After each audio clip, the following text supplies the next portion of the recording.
Seja toda a gente bem-vinda, muito boa tarde.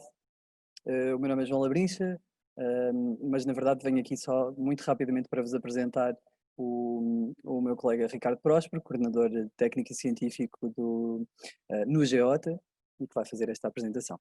Bem-vindos. Olá, boa tarde. Vou dar início à apresentação dos resultados da Rede do Ouro Vivo. Em primeiro lugar, quero apresentar a todos os jornalistas que estão aqui presentes e online também. O presidente da Comissão Executiva do Geota está a chegar e depois há de dar também o desenvolvimento desta apresentação. Quero agradecer ao Duarte Gonçalves, em representação do Manuel Lima, do CIBIU, da Universidade do Porto, ao Rui Cortes, da Universidade de Trás-os-Montes e Alto Douro, à Ana Geraldes, pelo Instituto Politécnico de Bragança, e ao Afonso Toa e à Rita Rodrigues, que estão da ANP WWF Portugal, que estão a seguir-nos remotamente. Dando início à apresentação, a Bacia do Douro é caracterizada, é a maior bacia da Península Ibérica em termos de área.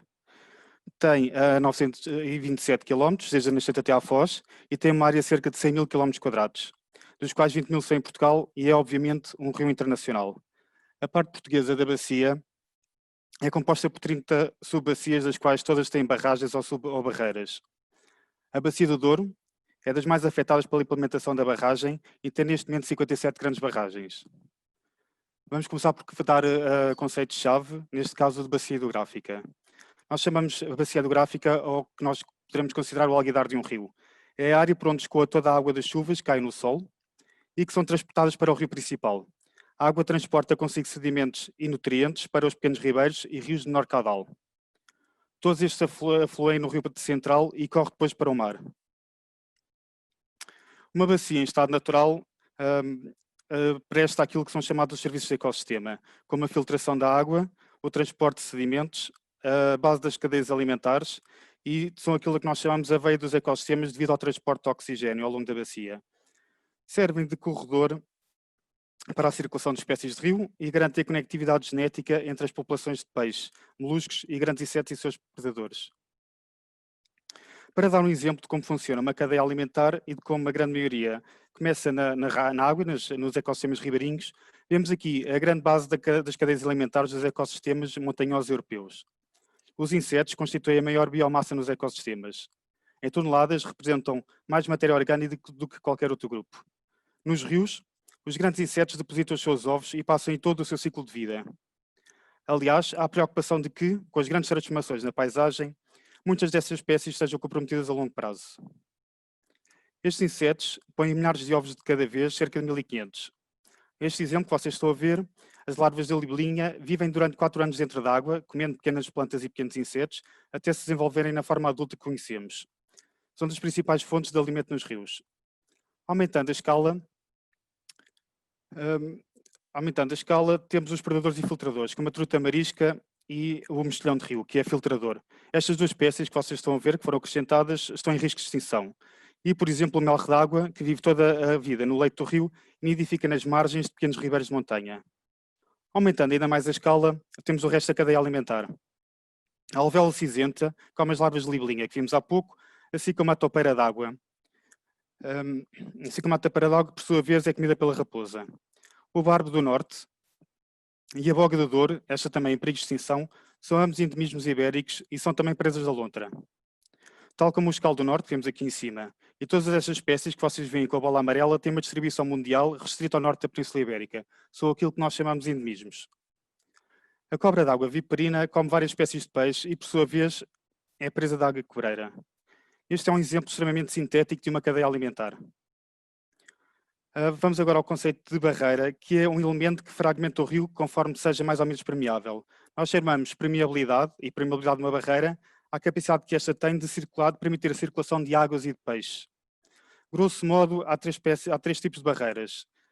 Desde as barragens ou mini-hídricas, com uma parede significativa e que são virtualmente impermeáveis, passando pelas barreiras médias, que deixam passar algumas espécies de peixe e muito poucos sedimentos, e também os pequenos açudes, muitos deles já tradicionais e com séculos de existência.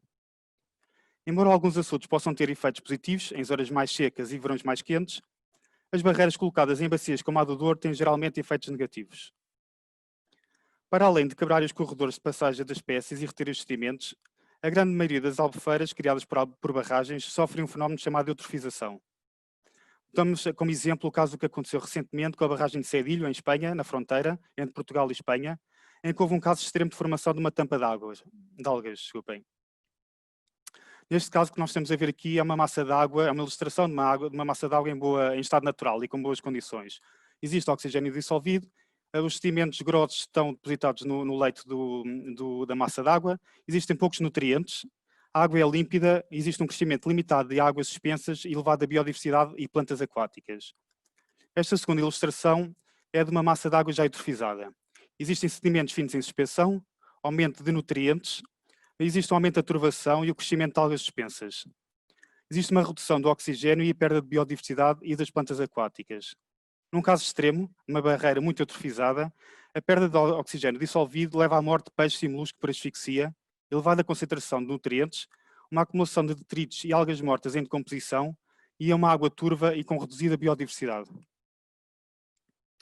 Neste exemplo aqui temos o caso das plantas invasoras, das espécies de peixes invasoras, que causam, tendo vantagem disruptiva sobre as outras espécies nativas, têm maior capacidade de sobrevivência, causam a perda da biodiversidade. Isto aqui é o caso de um siluro, pode atingir dimensões enormes, mas também temos outros casos como a xigã, a perca, a carpa e o lagostim vermelho. Há ainda outros efeitos na barragem, como a retenção de sedimentos. A longo prazo, deixa de haver abastecimento na areia da Foz do Douro. A areia que enche as praias, tendo vindo de algum lado, fica nas barragens, as praias desaparecem por efeitos de erosão. Resumindo, as barreiras causam a perda de biodiversidade porque fragmentam os habitats. As populações, a longo prazo, perdem diversidade genética e perdem a capacidade de filtrar a água. E fazem também a retenção de sedimentos a montante. Por isso, o que nós sabemos sobre o Douro é que o Douro não está caracterizado. As entidades administrativas não fizeram não têm feito essa caracterização de uma forma regular, havendo uma monitorização das águas que é insuficiente, sendo, por exemplo, a monitorização química das águas causa ausente. A monitorização sedimentológica, ou seja, a avaliação dos sedimentos no fundo das albufeiras, também é inexistente. Estamos aqui a falar da maior bacia em Portugal, em termos de área.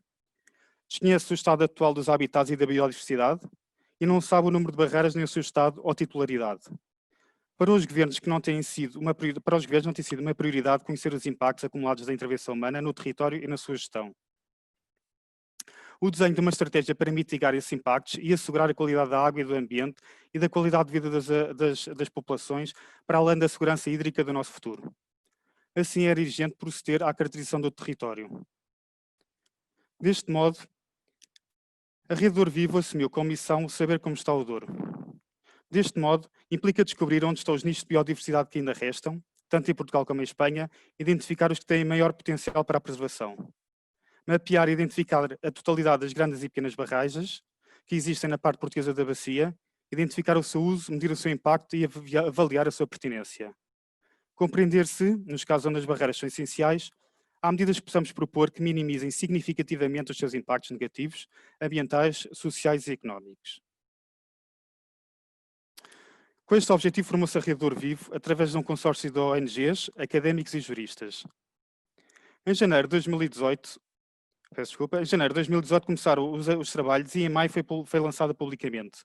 Gostava de dizer que os autores estão aqui presentes: o Eduardo Gonçalves, em representação da CIBIU, da Universidade do Porto, o Rui Cortes pelo CITAB, da Universidade de Trás-os-Montes e Alto Douro, Ana Geraldes pelo CIM, do Instituto Politécnico de Bragança, e o Afonso Duó, que nos está a acompanhar remotamente pela ANP-WWF Portugal. Neste sentido, o CIBIU, da Universidade do Porto, propôs descobrir os nichos de resistência da biodiversidade nativa e endémica da Bacia do Douro, tanto em Portugal como em Espanha. Identificar os habitats que ainda podemos preservar. Por sua vez, a OTAD lançou-se no mapeamento e caracterização de todas as barreiras do Douro e identificar aquelas mais danosas. O CIM do IPB, do Instituto Politécnico de Bragança, foi estudar o caso da barragem da Serra Cerrada para perceber se é possível mitigar os impactos negativos das grandes barragens que não podemos dispensar. Foi assim necessário a mostrar a larga escala. Ao longo de 2 anos, A equipa do CBio fez recolhas em 175 locais da amostragem ao longo de toda a bacia. Foram recolhidos exemplares de grandes moluscos e grandes insetos e peixes para fazer um retrato do estado ecológico dos vários habitats.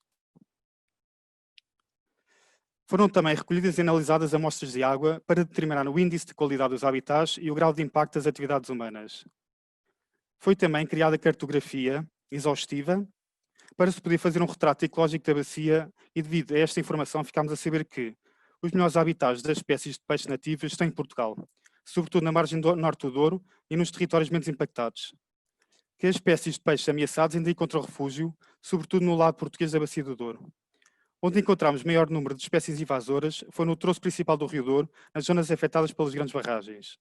Os grandes insetos, indicadores da qualidade dos habitats e a base das cadeias alimentares, ainda ocupam uma grande variedade das linhas de água, nas margens da bacia, e sobretudo com um peso significativo no lado português. Os índices de qualidade do habitat mais altos estão concentrados sobretudo em algumas bacias em Portugal e com alguns bons habitats também em Espanha, nas zonas de cabeceira das linhas de água. O que estes resultados nos dizem é que ainda existem reservas naturais de biodiversidade na bacia do Douro e que os focos de resistência estão em Portugal. A biodiversidade tem sofrido um forte declínio ao longo de toda a bacia, sobretudo por fenómenos de quebra de conectividade, eutrofização e a presença de espécies invasoras. Mas nas bacias do Tua, Coa, Arda e Paiva ainda existem santuários de biodiversidade. Outro resultado importante do estudo foi descobrir que o Parque Natural de Montezinho tem um potencial de conservação que ainda não está aproveitado. Mesmo não tendo sido pensado para a preservação de espécies de rio, a proteção que confere faz-se sentir rio abaixo nas populações mais sensíveis de espécies do rio, como são o mexilhão de água doce e os grandes insetos. O que se torna claro com este estudo é que, uma extensão para o sul dos limites do parque traria efeitos muito significativos na conservação das espécies de rio, sobretudo nos rios Mente e Rabassal, que trariam efeitos positivos para todo o ecossistema do parque e nas linhas de água para baixo, potencialmente até ao Rio Douro. O que se impõe agora, conhecendo os resultados, é compreender que Portugal tem, de facto, os santuários da biodiversidade das espécies nativas e algumas endémicas da bacia do Douro, que é urgente tomar medidas para proteger estes habitats que ainda resistem à perturbação humana. Inclusivamente, os juristas que nos acompanham, os nossos parceiros da Universidade de Coimbra, que são membros da Rede Douro Vivo, defendem que a criação destas reservas não só está de acordo com a lei, como pode ser encarada como um dever perante a Diretiva Quadra da Água, a legislação europeia de proteção e conservação dos ecossistemas das massas de água. Mas, portanto, perante o potencial de conservação do Parque Natural de Montezinho, os estudos do CBio sugerem um alargamento para o sul dos limites do parque, no sentido de fortalecer os ecossistemas, com efeitos significativos e potencialmente duradouros ajudando, tal como em todo o ecossistema. Por fim, vamos falar sobre as barreiras e barragens no Douro. O primeiro passo da Universidade de Trás-os-Montes e Alto Douro foi identificar e mapear a totalidade das barreiras da bacia e com este trabalho foi feito pela primeira vez em Portugal, ao nível do Douro. Ao todo foram contabilizadas 1.201 barreiras nas 30 subbacias do Douro, das quais 57 são barragens, 40 são mini-hídricas e 1.105 são médias e pequenas barreiras e açudes que têm também impactos na universidade. Os rios mais impactados são o Tâmega, afetado pela atual construção do sistema eletroprodutor do Tâmega, que faz parte do Programa Nacional de Barragens, o Tua, o Coa, o Sabor e o Paiva. O estudo estima que um quarto destas barreiras estejam abandonadas. A UTAD assumiu ainda o desafio de desenvolver um modelo multicritério para a priorização da remoção sistemática de barreiras. Este modelo considera critérios de habitat, conectividade, qualidade da água, socioeconómicos e ecológicos. O modelo foi aplicado às 1.201 barreiras inventariadas, extraindo 165 como candidatas a remoção, criando-se um ranking das 20 mais prioritárias para serem removidas, que estão situadas nos rios Arda, Tâmega, Toa, Cua e na Ribeira Teja. Destas, 18 não têm uso definido e podem considerar-se obsoletas ou abandonadas. Pela primeira vez, temos então um inventário exaustivo de barreiras, de barragens e barreiras da parte portuguesa na Bacia do Douro. Desenvolvemos um modelo compreensivo e eficaz para determinar quais as barreiras que podemos remover, de forma a restaurar os habitats do território, com benefícios potencialmente imediatos para todos os ecossistemas, a qualidade da água e as populações. Podemos então entregar este modelo às autoridades para que seja utilizado de forma sistemática no trabalho contínuo de restauro dos ecossistemas na Bacia do Douro. O que nos ensinou a Serra Cerrada e o trabalho do Instituto Politécnico de Bragança. Para desenvolver um conjunto de medidas de mitigação de impactos de grandes barragens, o CIMO, da UIPB, escolheu a barragem Serra Cerrada no Parque Natural de Montezinho. A Serra Cerrada está localizada numa zona-chave para a biodiversidade, neste Parque Natural, numa zona Rede Natura 2000 e na Reserva da Biosfera Transfronteiriça da Meseta Ibérica da Unesco. Faz parte do aproveitamento hidroelétrico do Alto Sabor, estando localizada a montante e serve como abastecimento de consumo de água para a cidade de Bragança, estando construída na Ribeira das Andorinhas. Os impactos que a barragem da Serra Cerrada provoca nas massas de água da Albufeira e a jusante são os impactos típicos de uma barreira que nós já mencionámos atrás. Concretamente, a eutrofização das massas de água, a quebra de conectividade das espécies de rio, a retenção de sedimentos e a degradação da vegetação nas margens e dos biótipos circundantes. Esta zona é também investigada por incêndios que perpetua a degradação dos habitats e promove a erosão e o fluxo de nutrientes e sedimentos para a Albufeira. É também uma zona em que se pratica pesca desportiva e turismo, sem qualquer controle ou vigilância por parte das autoridades do parque, sendo visível o lixo aí acumulado por essa atividade. As flutuações de água nas margens promovem a acumulação de sedimentos e nutrientes na água, o que agrava os fenómenos de erosão, de eutrofização, desculpem. Apesar das variações na gestão das albufeiras, a raiz do problema está na gestão pensada estritamente no seu uso comercial a curto prazo, a manutenção do nível das águas para a produção elétrica, irrigação e abastecimento, a falta de conhecimento ambiental, como os dados climatéricos, o fluxo de água, taxas de evaporação e informação sobre o fundo das albufeiras. Torna-se assim difícil estabelecer a prioridade para agir na mitigação dos impactos e envolver os atores relevantes. Pois o que o Centro de Investigação de Montanha propõe é justamente um conjunto de medidas de mitigação. Agora que a informação foi recolhida e o estudo foi feito para melhorar o estado ecológico e evitar a degradação da albufeira, peço desculpa. As medidas são várias e são executadas a vários níveis e por isso tem sido tão difícil definir um conjunto preparado. Das várias medidas sugeridas pelo IPB, pelo Instituto Politécnico de Bragança, temos a gestão das várias albufeiras de uma forma integrada em rede, a promoção do uso eficiente da água, o restauro dos habitats circundantes à albufeira, o potencial ecológico da albufeira e o restauro da conectividade para a gestão da barragem. Como a pormenorizar este ponto, temos o estabelecimento dos valores ambientais, estabelecer caudais ecológicos, fazer o restauro dos bosques ribeirinhos e a construção de passagens para peixes. É assim possível mitigar os impactos de uma grande barragem. E agora que as medidas estão desenvolvidas, serão apresentadas à Autoridade de Gestão dos Recursos Hídricos, assim como à sociedade civil. E, por fim, um trabalho de síntese e revisão dos vários estudos, levados a cabo pela Rede Douro Vivo, e não só, que faz um diagnóstico da bacia do Douro. Este relatório procura responder à questão: como é que está o Douro hoje em dia? O relatório começa por identificar o problema, que são os rios da bacia do Douro estão a perder a capacidade ecológica, os ecossistemas estão a perder a capacidade de garantir a qualidade da água e a retenção de sedimentos está a provocar a erosão da orla costeira.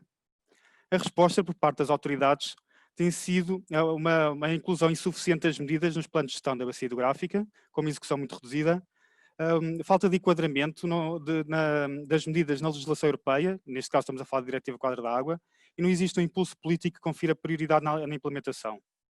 As soluções preconizadas no relatório RAI-X passam por rejeitar a construção de novas barragens, incentivar as alternativas energéticas mais eficientes, marcar áreas prioritárias de conservação, como atribuir estatutos jurídicos de proteção permanente, aplicar medidas de restauro, de conservação ecológica dos habitats prioritários, proceder à remoção de barreiras obsoletas, dando início a um processo à escala da bacia, com o modelo multicritério desenvolvido pela Universidade de Trás-os-Montes e Alto Douro, fiscalizar os titulares das barreiras e assim também quem usa os recursos hídricos, identificando os titulares, aplicar o princípio do poluidor-pagador e outras obrigações legais e, por fim, proceder à produção e disponibilização de informação para o público, melhorando as redes de monitorização, sistematização e disponibilização de informação e fomentar a participação pública. Muito obrigado. Não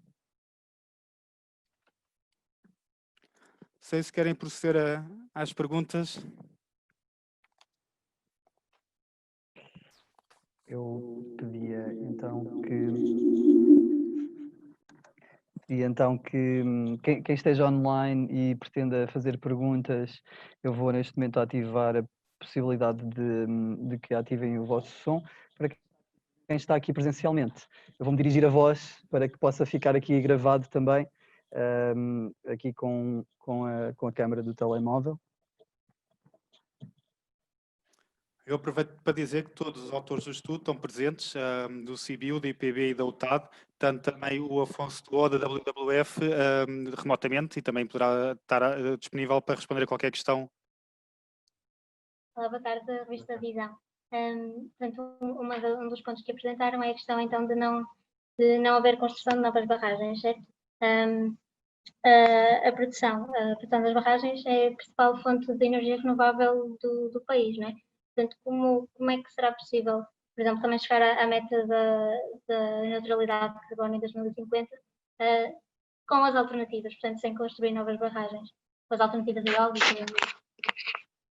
Nós acreditamos sempre que a resposta será sempre um mix de soluções. Não existe uma solução concreta, existem várias soluções, sendo que existe um grande espaço para a implementação, por exemplo, de investimento em novas tecnologias. Estamos a falar, por exemplo, do fotovoltaico e principalmente ao nível da eficiência energética. Existe um potencial enorme para implementar medidas de eficiência energética com custos muito menos volumosos, não é? Do que estamos a falar da consideração de construir uma barragem, que tem um custo avultadíssimo.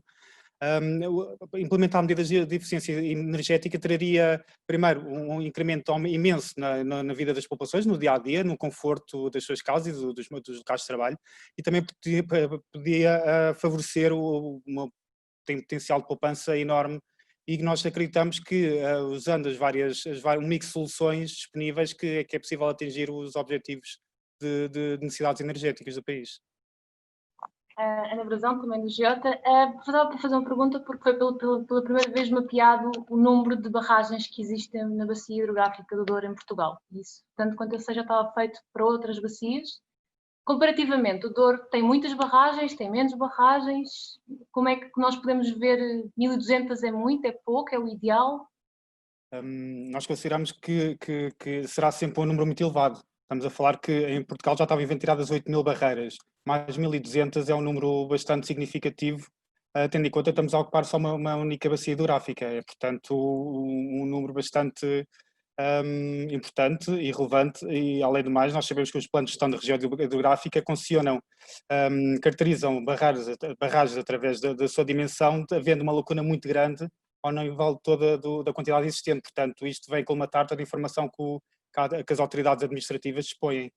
Mas comparativamente a outras bacias, noutros casos em que saiba, é um caso crítico? Como é que podemos compará-lo, não é, com outros rios? O impacto é diferente e a caracterização é diferente. O Douro é a bacia mais impactada por grandes barragens, e nesse sentido nós consideramos estar assim num estado crítico, tendo em conta que mais nenhuma bacia em Portugal tem o impacto de grandes barragens. Estamos a falar da bacia que foi o principal alvo do Programa Nacional de Barragens. Como tal, tem tido um impacto imenso. Por exemplo, a sul do Tejo existe maior impacto das barragens hidroagrícolas, que também têm os seus impactos significativos, mas são diferentes. É preciso ver com outros impactos, com outra caracterização, mas nós achamos nós consideramos que a bacia do Douro tem um número avultado e importante de barragens que importa considerar. Olá, boa tarde. Mariana Correia Pinto, do Jornal Público. Eu queria perguntar, falou-se aqui um bocadinho da ausência de ação política nesta área. Eu queria perguntar que efeitos é que pode ter uma continuidade desta política, não é? Ou seja, falou-se aqui da existência de barreiras, de barragens e outro tipo de barreiras e dos efeitos que isso está a ter neste momento. A minha pergunta é, se não houver ação política para aquilo que vocês estão aqui a propor, que é a eliminação de parte dessas barreiras, entre outras coisas, que efeitos é que isso pode ter a médio prazo, a curto prazo? Os impactos são sempre cumulativos. Por exemplo, dando o exemplo de o Estado não proceder à monitorização de sedimentológica nas albufeiras, nós estamos a falar de toda uma quantidade muito expressiva de sedimentos que não afluem à costa. Não fazendo essa caracterização e não fazendo uma adaptação, por exemplo, à remoção de barragens, estamos a falar de um problema muito grave que já existe e já tem muito tempo, que é, por exemplo, a erosão da orla costeira. A erosão da orla costeira, principalmente na zona norte do país, tem impactos muito significativos e, como tal, isso também é derivado um bocado dessa inação política. Ou seja, o Estado acho que tem a obrigação, até como proteção das populações que vivem no litoral, de proceder a uma caracterização mais holística, mais dos impactos cumulativos das barragens, e não o fazendo estamos a aumentar os problemas que já existem e que são muito expressivos.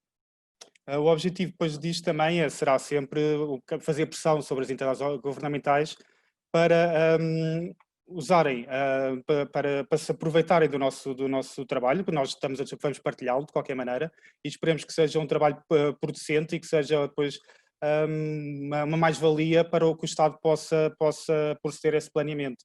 E nós temos aqui o professor Rui Cortes, da Universidade de Trás-os-Montes, que desenvolveu um modelo multicritério para a remoção de barragens, e nós esperamos muito vincadamente que seja apropriado e que seja utilizado pelas autoridades administrativas, de forma a poder fazer uma inventariação das barragens prioritárias para a remoção e daí poder começar a minimizar os impactos cumulativos das barragens, que já são muito significativos e que têm que ser, com alguma urgência, têm que ser resolvidos. Eu ia perguntar se os investigadores que participaram nestes estudos e que aqui estão, se gostariam de fazer alguns comentários, algo que queiram dizer sobre o estudo que não foi dito, que queiram acrescentar, ou até que foi dito, mas que gostariam de relevar. Já vi ali o Rui e eu vou dirigir. Vamos ouvir da UTAD. Eu pegava nestas duas perguntas que foram feitas relativamente ao impacto das barragens, designadamente a nível das emissões de gases de efeito de estufa, em que algo, por exemplo, que não foi considerado no Plano Nacional de Barragens de Elevado Aproveitamento Hidroelétrico foram as emissões de gases de efeito de estufa, especialmente metano, produzido pelas albufeiras eutrofizadas, que de facto tem um valor bastante superior ao próprio dióxido de carbono. Portanto, as emissões foram consideradas zero, o que é absolutamente falso. E é preciso realmente considerar que a degradação da qualidade da água vai levar a emissões de gases de efeito de estufa, e eu tenho chamado a atenção, designadamente, à EDP, para a necessidade de monitorizar os gases de efeito de estufa. Eu creio que a EDP já está a fazê-lo, não tem divulgado esses resultados e, de facto, deviam ser do domínio público. Portanto, esse é um aspecto que eu queria deixar expresso, porque, ao contrário do que tem sido dito, as barragens, além, obviamente, do impacto que têm do ponto de vista dos ecossistemas, dos habitats, têm também um grande impacto do ponto de vista, especialmente quando há eutrofização, a nível da produção de gases de efeito de estufa. E esse é um aspecto que tem que ser realmente quantificado. Por outro lado, em relação também à questão de se são muitas, se são poucas o número de barragens, de facto, ou de obstáculos transversais, na verdade é bastante superior. No caso da Bacia do Douro, nós fizemos o inventário e será superior àquele que apresentamos. Portanto, podemos dizer que há 1.200 açudes ou barragens com algum impacto, mas, de facto, o seu número, especialmente nos cursos de água de menor dimensão, é muito superior. Esta inventariação foi feita com base em fotografia aérea e com imagem de satélite. Depois, nos casos principais, foi feito o reconhecimento de campo, mas, obviamente, que em cursos de água de pequena dimensão, esse valor, quer dizer, não é visível através de imagens de satélite. Se temos uma galeria ribeirinha, etc. Nós tivemos um cuidado para uma determinada bacia hidrográfica, o caso do Paiva, de comparar os valores obtidos através da caracterização por sistemas de informação geográfica com aquele real. E vimos que, enfim, era 3, 4 vezes superior a quantidade de obstáculos existentes e que não era possível detectar. Portanto, podemos também prever nesse sentido que o valor será bastante superior.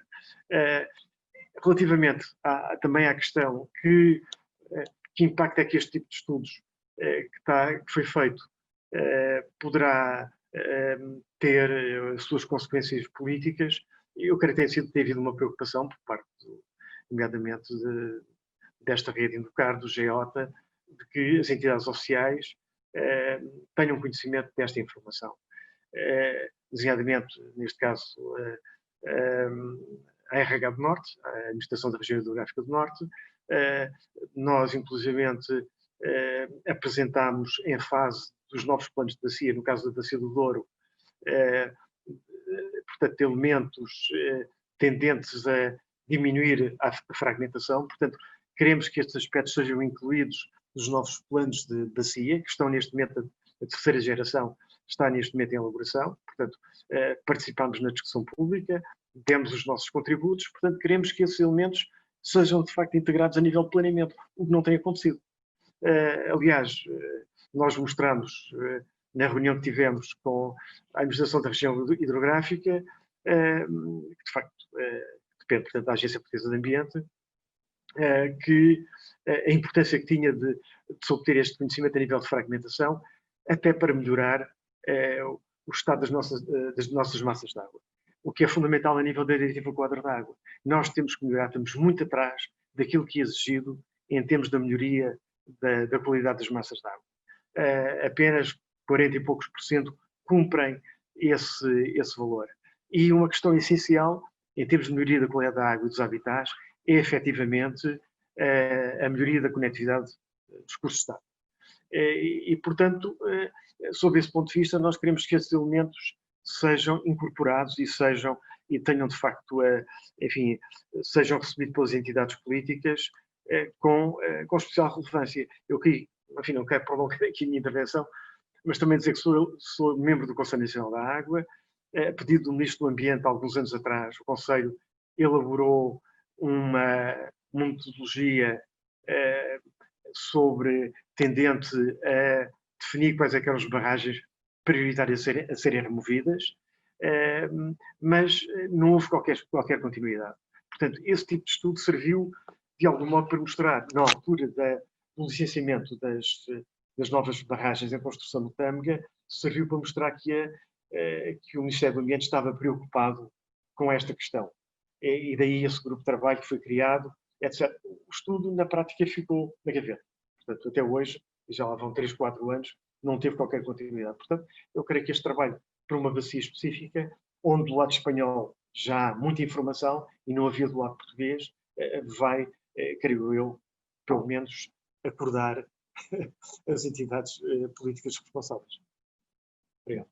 Ana Geraldes, do CIMO, do IPB, do Instituto Politécnico de Bragança. O que isto se resume tudo, no fundo, como disse ali o colega Rui Cortes, é a manutenção da qualidade da água, que é importante.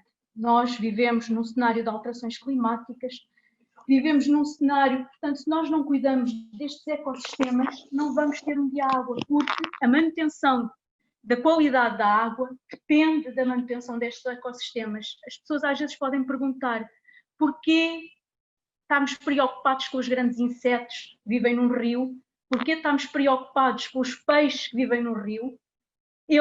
Todo este conjunto de biodiversidade é importante para manter a qualidade da água. Por exemplo, os bivalves de água doce e também os de água salgada, filtram grandes quantidades de água e retiram poluentes e outras substâncias da água. As plantas aquáticas também criam condições nas suas raízes, por exemplo, para o desenvolvimento de micro-organismos que vão ser muito importantes para a purificação da água. Portanto, é estes aspectos que é importante. Eu sei, há um autor que diz que os ecossistemas aquáticos de água doce são muito pouco, não tiveram a sorte de ter um Jacques Cousteau para os divulgar e são muito pouco conhecidos. Por isso é que às vezes as pessoas se interrogam, que mal é que tem por uma barragem? As pessoas nem sabem o que é que lá há. As pessoas muitas vezes não sabem o que é que há no rio. Às vezes é um canal por onde corre água, mas um rio é muito mais que isso. E atualmente também queria chamar a atenção, sai um bocadinho do âmbito disto, para outros aspectos que, por exemplo, o aparecimento de poluentes emergentes que vão pôr em risco, não sabemos quais são os efeitos que vão ter na qualidade da água, por exemplo, a contaminação por antibióticos, a contaminação por outras substâncias, por exemplo, pesticidas. As contaminações são muito pequeninas, são na ordem das nanogramas, que é uma coisa nano, portanto, se eu não me engano, é 10 levantado a menos 9 gramas. Portanto, são coisas muito pequenas, mas nós não sabemos os efeitos que vão ter a longo prazo, quer na nossa saúde, quer na qualidade da água, quer na saúde dos próprios ecossistemas. Portanto, há uma série de aspectos que é importante pensar e daí que muitas vezes as pessoas, é importante salientar que este trabalho é extremamente importante para a sobrevivência até da nossa sociedade, da nossa cultura, da nossa civilização, melhor dizendo, porque não nos podemos esquecer que sem água ninguém vai a lado nenhum. E é importante realmente. Outro aspecto que eu também queria salientar é um problema que foi focado na nossa parte, que é a eficiência hídrica.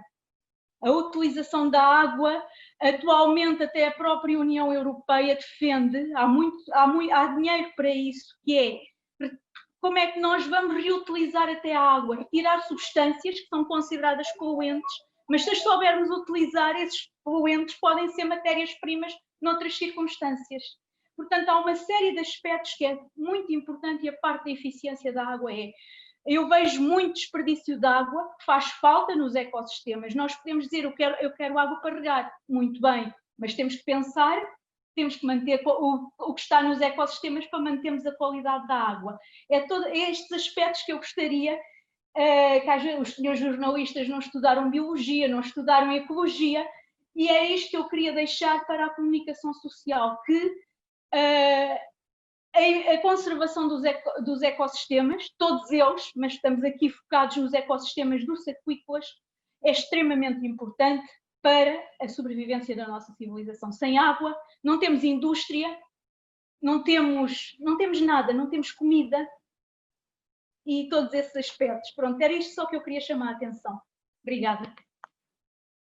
Também queria só reforçar, no seguimento daquilo que eu falei há pouco, sobre os investimentos estarem retidos e o Estado não saber a quantidade de sedimentos que está retida nas albufeiras, nós neste momento temos o caso de praias que estão a desaparecer, toda a orla costeira norte, a sul, na zona norte de Portugal, em que temos, por exemplo, a Praia do Furadouro, em que ciclicamente é afetada por fenómenos de erosão muito graves e que é sujeita a obras de engenharia pesada com orçamentos muito avultados. A sociedade, nós todos os contribuintes, gastam muito dinheiro para fazer aquelas obras, e sendo que boa parte da consequência dessa erosão vem do facto de haver barragens ao longo da bacia hidrográfica. Ou seja, nós temos um problema, estamos a gastar muito dinheiro para construir barragens, depois estamos a gastar mais dinheiro para resolver os problemas provocados por essa barragem. Sendo que, mesmo ao nível das praias, quer dizer, da nossa vivência, das nossas culturas, que terá sempre impactos, e também estamos a falar, por exemplo, ao nível do litoral norte, a questão da sedimentação e os problemas de erosão já são mais conhecidos, sabe-se que existe uma relação direta ou pelo menos existe algum conhecimento mais generalizado, por exemplo, na costa mais a sul, o Estado não existe estudos sobre esse fenómeno, que é preocupante. Houve um resultado interessante que eu achei que se encontrou com um dos estudos, nomeadamente com o do CIBio, que diz respeito ao facto de ser encontrado aqui alguns santuários no que concerne às espécies nativas do lado português. Sendo que também está cá uma das pessoas que também esteve a fazer essa monitorização de todos os locais que foram mostrados. Estou a perguntar até que ponto é que há alguma razão que se explique o facto do Douro em Portugal estar melhor do que o Douro em Espanha. Duarte Gonçalves, do CIBio da Universidade do Porto.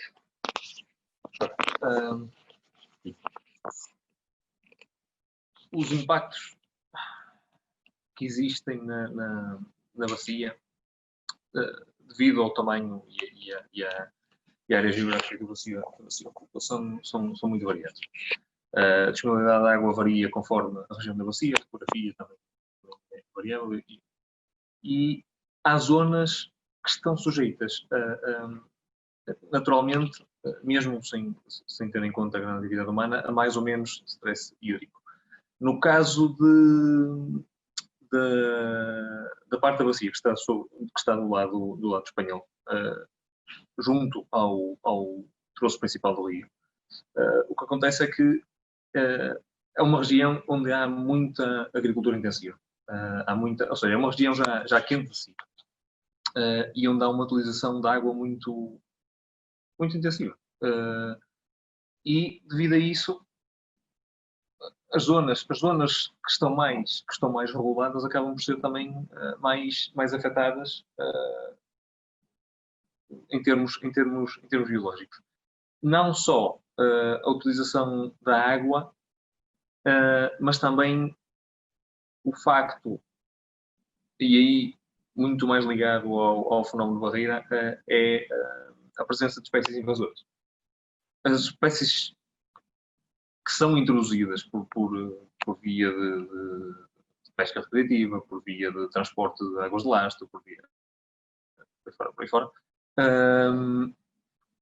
Aquelas que se conseguem estabelecer na bacia do Douro conseguem aproveitar-se das condições criadas, das novas condições criadas pelas barragens, para ter uma vantagem competitiva sobre as espécies nativas. Isto faz com que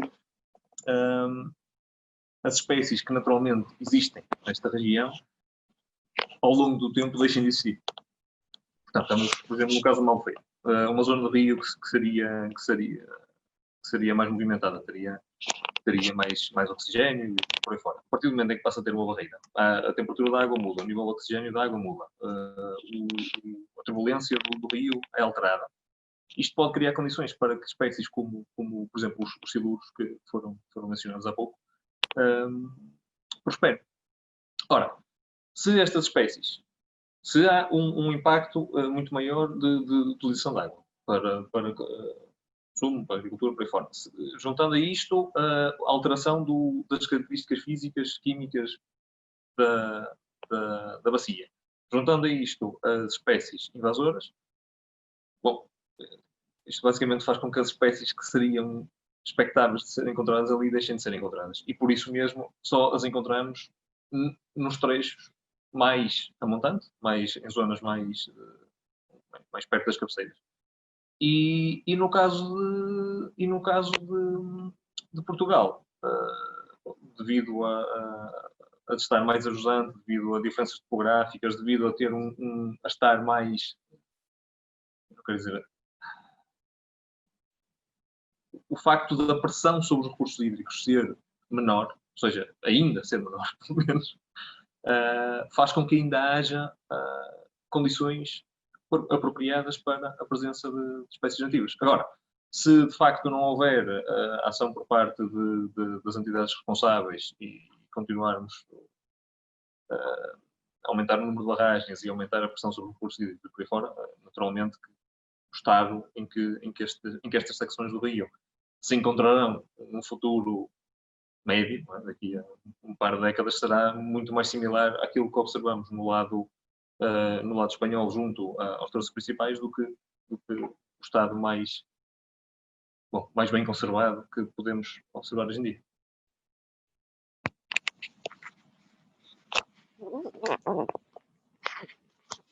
Eu sei que não estava combinado, mas a Rede Douro Vivo tem um lado importante de engajamento das comunidades e de não só levar toda esta informação científica, de alguma forma mastigada, para o Estado, é uma das principais funções que nós agora já tivemos, não é? Mas também de levar às comunidades locais, às pessoas que até são diretamente afetadas por eles. E quem está a fazer esse trabalho é um dos parceiros da Rede Douro Vivo, que é a Inducar, e eu gostava de perguntar ao Gustavo se nos explicava um pouquinho o que é esse trabalho. Ok, obrigado. Bom, então a Rede Inducar primeiro aparece quase aqui um extraterrestre neste processo, porque não somos uma organização ambientalista, nós trabalhamos em educação não formal como uma ferramenta para a transformação social e trabalhamos muitas questões da cidadania e da participação. Portanto, é com este aspecto que entramos neste consórcio e nesta lógica de trazer ou de fomentar os processos participativos na gestão da água, que é um dos pressupostos da Diretiva Quadro da Água, mas que na prática fica muitíssimo aquém de uma realidade de aproximação às populações locais. Portanto, a Inducar, ao longo destes dois anos, 3, esteve a trabalhar em 4 territórios que foram escolhidos de acordo com um conjunto de critérios. A zona de Montezinho, a zona do Paiva, Tâmega, Alto Tâmega e o Estuário do Douro. E neste processo estivemos a fazer um mapeamento de diferentes stakeholders que seriam ou que teriam interesse em estar envolvidos neste processo, portanto, percebermos organizações, movimentos, cidadãos individuais que de alguma forma estivessem interessados e com vontade de refletir coletivamente sobre de que forma ou que problemas é que existem no Douro e na bacia hidrográfica. E então fizemos um processo demorado de aproximação aos territórios, de conhecer as realidades locais e ao longo de um conjunto de sessões abertas e participativas, fomos mapeando as questões que as populações locais identificavam como prioritárias e trazendo também ao mesmo tempo este processo de consulta pública para o plano de gestão da região hidrográfica do Douro, em que nesta fase de consulta pública estavam a ser colocadas as questões significativas para a gestão da água. E, portanto, aqui fizemos um processo em paralelo de as pessoas identificarem quais é que são os problemas e as questões significativas e cruzar então com a informação que estava a ser posta à consulta pública. E isto foi todo um processo experimental e que ainda estamos agora um bocado também a colher frutos deste processo e também levámos com uma pandemia em cima que impediu todo o trabalho nos territórios diretamente com as pessoas. Mas fica aqui algumas reflexões que podemos já retirar de que há de facto um interesse por parte das populações e há organizações tanto de caráter mais lúdico, de caráter mais cívico, que muitas vezes nem sequer têm uma relação direta com o Rio. Por exemplo, no caso de Chaves, nós temos o grupo local da Amnistia Internacional muito ativo neste processo e obviamente que a defesa dos rios não é o foco da Amnistia Internacional. De nosso ver, um bocadinho nesta lógica de nós não sermos especialistas no que toca às questões de rios, conseguimos perceber que as pessoas têm capacidade, havendo aqui um processo quase de fazer a tradução entre a linguagem mais científica e uma linguagem mais acessível, de se apropriarem destes temas e de estarem diretamente envolvidos na sua resolução e até no processo de desenvolver ideias e soluções. Obrigado. Acrescentar uma nota. Eu não referi há pouco, eu estava a falar de espécies invasoras e ou seja, quem não estiver familiarizado com o conceito também não percebe bem qual é o problema de ter espécies invasoras, não é? Afinal de contas. O problema de as ter em si não é. Vamos lá ver. O ecossistema para funcionar e os serviços, aquilo que nós chamamos de serviços de ecossistema para funcionarem, dependem de um determinado equilíbrio. E o facto de trazermos espécies novas afeta este equilíbrio. Muitas vezes, antes de serem introduzidas, não sabemos como, mas acabam por afetar de várias maneiras. Os siluros e outros peixes grandes e predadores, como as pecas, acabam por ter um efeito bastante elevado.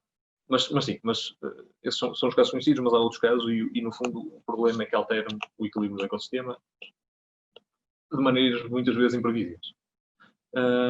E ainda acerca de... há bocado também se referido também que os sistemas de água doce são os mais ameaçados. São aqueles que estão a ter um declínio de qualidade mais acentuado.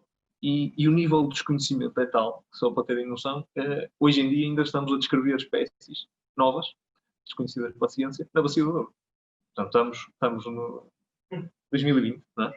Estamos num país europeu, ou seja, em que temos, numa zona, numa bacia hidrográfica que está habitada há milénios, e hoje em dia ainda conseguimos encontrar espécies que não estão descritas. Portanto, só para ter uma noção do nível de desconhecimento que existe quanto ao que existe no país.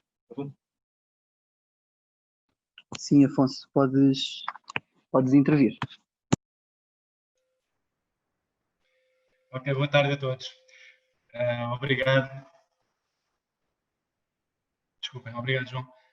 Sim, queria só juntar duas achas para a fogueira da nossa discussão, curtinha, mas que não falámos, que são aspectos importantes. Um deles é que muitas vezes esquecemos que as barragens são também sustentáveis porque, fundamentalmente, são pagas geralmente pelo erário público, com benefícios fiscais, com incentivos, com apoios, com subsídios, por aí fora, e raramente o custo que é pago depois pela água ou pela eletricidade reflete, de facto, os custos que a barragem teve a nível económico e muito menos a nível ambiental. Portanto, essa é uma questão que é importante ter em conta. O Estado continua a incentivar essa construção, como se viu no plano de novas barragens das quais aquelas que estão em construção no Tâmega são exemplo disso. E, por outro lado, dizer que, de facto, nas bacias do Douro e a maior parte da Península Ibérica, que são das mais fragmentadas a nível mundial, o recurso o recurso da água deixa de ser renovável. É preciso que a gente tenha noção de que, ao contrário do que a generalidade da opinião pública portuguesa e mediterrânica tem, de que fazemos mais barragens como se fosse chover mais por causa disso, a chuva é a mesma naquele território, parece que tendencialmente até cada vez menos, e face a isso, fazer muitas vezes novas barragens não nos vai trazer mais água. Vai-nos trazer todos os impactos ambientais negativos que as barragens têm e mais competição por aquela chuva que cai, mas que não se vai multiplicar. E ao nível da Bacia do Douro, quer do lado espanhol, sobretudo, que ainda está mais fragmentada do que do lado português, mas em conjunto toda a bacia, de facto, muitas das vezes, estar a fazer mais uma barragem num rio ou numa linha de água que já tem uma série de fragmentações a montante ou a jusante, muitas vezes traz menos recursos do que aquilo que as pessoas pensam, e depois o que acontece é aquilo que neste momento já acontece muito na bacia, por exemplo, do Sado, que é estamos permanentemente a falar de níveis de armazenamento muito baixos. No Sado falam sempre em seca, mesmo em anos normais. Porquê? Porque tem um nível de fragmentação da bacia que já não é capaz de aguentar a procura de água que existe sobre aquelas barragens. E, portanto, o que acontece é que nunca temos água suficiente, independentemente da chuva que caia ou não. Era só isso. Obrigado. É interessante, portanto, o Afonso fez-me recordar uma situação que as barragens do Plano Nacional de Barragens com elevado potencial hidroelétrico não obedeceram a critérios nem ecológicos, nem económicos, nem sociais, obedeceram a aspectos políticos, corrupção eventualmente também. Pensem no Baixo Sabor, que não está neste plano, mas estava à parte, e aquilo que se falava antes dela ser construída sobre o Grupo Lena e assim, a Justiça agora veio demonstrar. E estas do Plano Nacional de Barragens com elevado potencial hidroelétrico foram avante porque foi para diminuir um déficit excessivo que o governo da altura foi buscar dinheiro concessionando determinados troços do rio, precisamente dos diferentes rios, para a criação de barragens. Apenas só esta notinha que é importante, porque às vezes a gente diz, se calhar é importante porque vai desenvolver ali não sei o quê, mas se desenvolvimento houve, até agora não se vê. Por exemplo, no caso do Baixo Sabor, eu não vejo, eu andei há um período a ir todas as semanas a Moncorvo e sinceramente não vi lá grande desenvolvimento. Apenas para dizer isto. Então pronto, para concluir, era só para fazer um resumo muito breve do que foi apresentado. Chegámos à conclusão que a bacia hidrográfica do Douro está extremamente impactada a nível de biodiversidade e do estado ecológico, principalmente na zona central da bacia e principalmente na parte espanhola, que o Porto, no entanto, ainda existe na zona de Portugal, no território português, ainda existem pontos bastante ricos em biodiversidade e que importa proteger a todo o custo, e que temos que fazer, dar início a um movimento de proteção e conferir um estatuto de proteção especial nesses troços com potencial e com melhor com potencial ecológico mais forte. Também procedemos a uma inventariação das barreiras no território português. Chegámos à conclusão que havia mais de 1.200 barreiras e sabemos onde é que elas estão, como são, sabemos as características e o estado físico. Também desenvolvemos medidas de minimização de uma grande barragem, estamos a falar da Serra Cerrada.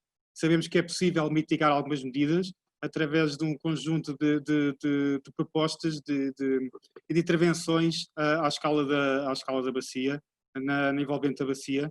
E, por fim, temos as medidas propostas pela WWF, do relatório RAI-X, de dar início a um movimento de cidadania e político-administrativo de melhoria dos nossos rios e das nossas águas.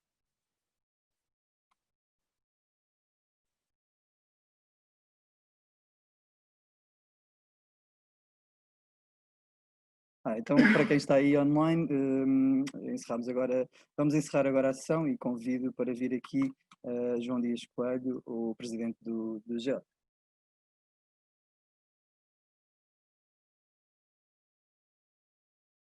Ora, boa tarde a todos e a todas. Antes de mais, saudar a iniciativa e a presença em concreto de todos vocês nesta tarde calorosa. Relativamente à matéria que aqui hoje foi apresentada, eu infelizmente não consegui estar logo no início, mas vim ouvir pelo telefone, digamos assim, uma boa parte das intervenções que foram feitas e quero, em primeiro lugar, portanto, saudar quem aqui está presente, o Duarte Gonçalves, o Manuel Lima, o Rui Corte da UTAD, a Ana Geraldes do IPB, e o Afonso do O e a Rita Rodrigues, que já é MP. Há quem esteja pelos ombros, não é? A assistir também, e, portanto, enfim, as minhas saudações a todos. Esta ação é uma ação muito importante, que tem sido acarinhada pelo Xota com muito empenho. Tem sido desenvolvida, particularmente no último ano e meio, com o empenho de uma equipa que se tem dedicado à causa das matérias relativas às bacias hidrográficas e, em concreto, neste projeto da rede do Douro Vivo, com a importância que todos reconhecem. Este estudo que foi aqui levantado e apresentado tem vários elementos importantes, como foram salientes e foram evocados. Desde logo, uma cartografia indispensável para ter um retrato ecológico das bacias hidrográficas e, no caso concreto, temos que existem, de facto, espécies nativas em Portugal que têm que ser protegidas e têm que ser dada a conhecimento público da riqueza natural e dos ecossistemas existentes, de forma a que as pessoas, no geral, e os políticos, no particular, possam acarinhar e ter em conta as medidas de mitigação ou de restauração que têm que ser adotadas para que estes santuários, chamemos assim, possam se manter vivos e, pela sua relevância, vivas também as populações que deles, no fundo, também dependem. Todos nós dependemos, aliás, dos ecossistemas e todos nós dependemos do ambiente. Foi uma matéria que, na última crise, nos trouxe para uma crise muito económica.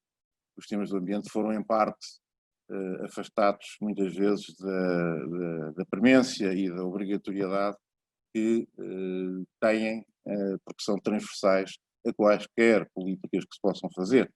E, como tal, este período que estamos a viver com mais dificuldade da pandemia do Covid-19 também proporciona uma reflexão mais profunda sobre os impactos ambientais que, no fundo, estamos a ser objeto e que necessariamente têm que ser tidos em conta nas novas políticas que venham a ser adotadas na área do ambiente. Não só em Portugal, obviamente que isto é global, como todos sabemos, e que não são só com medidas em Portugal que se resolvem esses problemas. Queria, na continuação da inventariação destas medidas e destes temas que são considerados mais importantes, dar relevo às bacias que foram bem identificadas no caso do Tua e do Coa. São, de facto, e ainda do Paiva. Portanto, são, de facto, santuários de biodiversidade relevantes que importa aqui sublinhar em termos de um resultado, enfim, que o estudo vem demonstrar e que naturalmente tem que ser tido em conta. Nos pontos que eu tinha aqui assinalado também e que me parecem muito importantes, é a quantidade de barreiras físicas e outras que foram encontradas. Nós estamos a falar de 1201 barreiras, o que é de facto notável a quantidade de situações e obstruções que existem ao longo dos rios e das suas subbacias, nomeadamente no caso do Douro.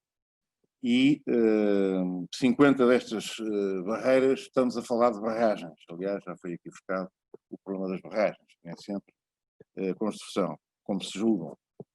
Até aqui estamos a falar de 40 mini-hídricas, portanto, nem sempre as barragens têm a sua função prioritária assegurada e nem sempre elas servem da melhor forma o ecossistema. E por isso mesmo a ponderação da construção de barragens, como o Plano Nacional de Barragens, que o Jota tem abordado por diversas vezes, e já foi aqui agora até falado num caso de uma barragem que está a dar brado, digamos assim, precisamente porque a sua utilidade é muito discutível e, aliás, é nula em termos de eficiência, inclusivamente para efeitos de produção energética. Queria-vos dizer então que estamos a falar de 1105 pequenas barreiras e açudes que também carecem de intervenção e serem removidos, no fundo, para que permitam que os caudais naturais se retomem e que salvaguardem, portanto, a existência da vida como ela naturalmente tem que existir e na sua plena qualidade. Essa, aliás, é uma necessidade absoluta da Bacia do Douro, no geral, e há que atender a estas situações. Isto muitas vezes tem a ver também com o poder local. A interferência do poder local em muitos destes meios naturais são conhecidas e, portanto, há que fazer uma campanha de sensibilização e o GEOTA, como a também, e outras entidades poderão e deverão tentar sensibilizar os autarcas para estas situações que podem ser até corrigidas por via da intervenção das próprias autarquias, dos próprios municípios. São situações que, obviamente, muitas delas, inclusivamente, nós estimamos pelo estudo que foi aqui apresentado, 25% são barreiras que estão abandonadas, não têm qualquer utilidade. E, assim sendo, mais se torna necessário que essa intervenção se faça com um caráter prioritário e imediato, uma vez que pelo menos uma parte dos problemas que foram aqui identificados e citados podem ser de imediato resolvidos e, como tal, restaurar naturalmente rios e no caso concreto, bacia.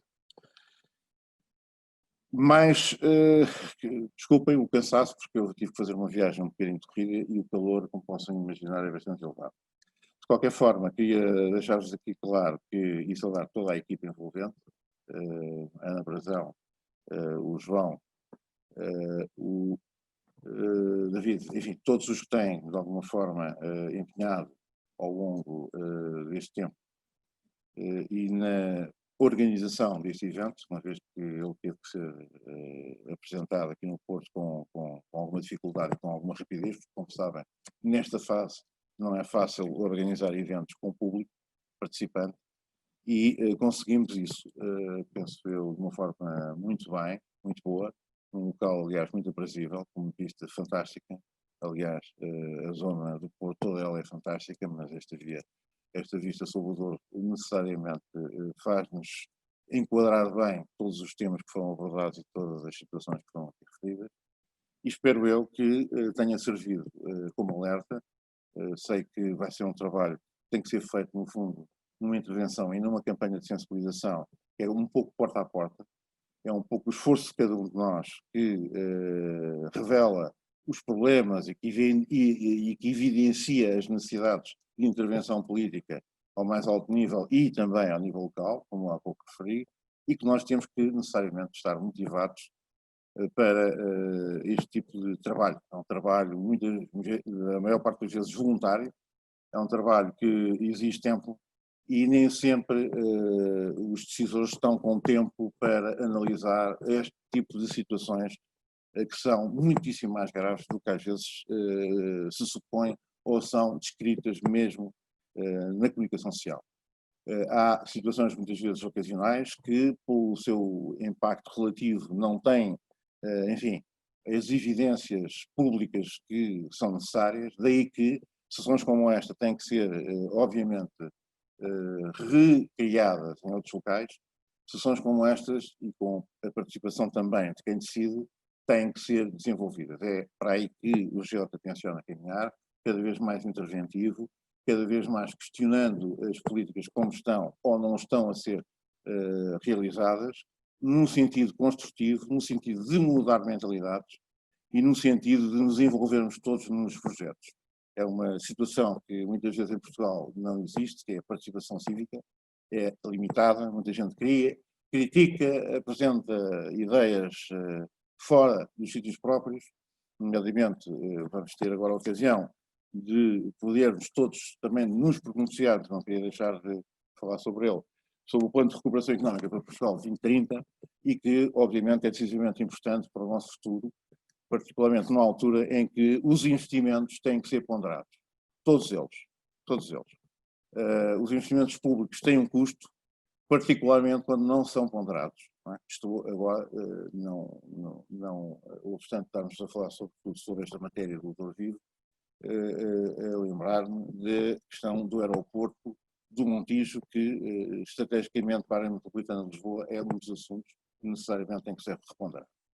E quem diz esse, diz outras situações, obviamente, como a parte das barragens, como a parte dos investimentos públicos no seu todo, pois o custo-benefício tem que ser ponderado cada vez mais, não, absolutamente ponderado, uma vez que não iremos ter outra ocasião para podermos desenvolver o país e ter os cuidados necessários para legarmos à nossa nova geração um país melhor do que aquilo que encontramos. Eu acho que esse é o dever de todos nós, não é manter o que encontramos, é melhorar o que neste momento existe.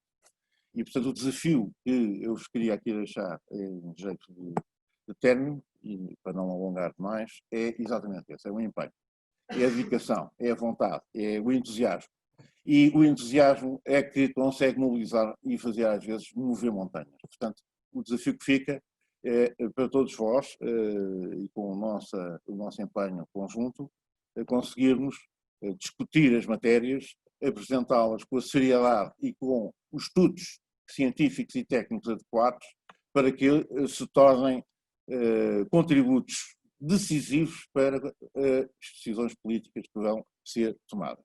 Esse é o contributo que qualquer associação ambientalista deve fazer, esse é o contributo que durante 40 anos o GEOTA tem feito ao longo do tempo e irá continuar a fazê-lo. Portanto, neste caso, queria agradecer a todos a vossa presença e entusiasmar-vos mais uma vez para a necessidade de cada um de nós ser porta-voz daquilo que hoje aqui discutimos e daquilo que tem que ser feito. Porque só trabalhando em conjunto e em equipa e transmitindo estas ideias, nós conseguimos, de facto, atingir quem decide e sensibilizar seriamente quem decide. E esse é um dos, obviamente, das nossas obrigações éticas, morais e, obviamente, ambientais. E, portanto, a todos o meu obrigado pela vossa participação, as minhas desculpas se não dei um contributo como pretendia, mais, enfim, mais dirigido a orientações do próprio GEOTA nesta área, mas que estiveram com a recomendação do grupo de trabalho que era o fundamental e com todas as pessoas que desenvolveram estes estudos.